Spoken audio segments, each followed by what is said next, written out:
former head of Vogue Talent and just playing an instrumental role of like scouting new talent, what is it that you're really like you look for in discovering these talent? Is it just like the aesthetic? Is it the creativity behind it? Is it obviously it's about the creativity, but then most likely right now for the last years a little bit for what we're living socially and what's happening in the world, I think it's very important the message behind the brand or the project. So it's about the storytelling, which I don't like the word, but just to make you understand, I think it's important that whoever decides to do a project or a brand or a startup or a platform or a magazine, I think it's very important that there has a message. It's not for the sake of doing something that just looks beautiful, but there is, a reason why, a story behind it, and that has a vision and a message for others that wants to create awareness. There have been programs that, like Condé Nast and Vogue does that provide a platform for African designers, which is great.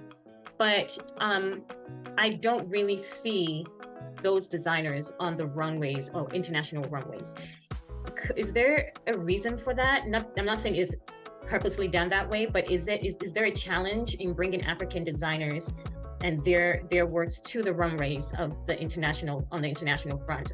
Or if it's not much of a challenge, what opportunities are being made to get that done? Well, that's a good question. I mean, I think that it has changed because if you have to think 5 or 7 years ago, there were no African designers on the catwalks, and now there are many names which have, Tebe, Kenneth, Lukango, Lagos Space Program just won the Woolmark Prize.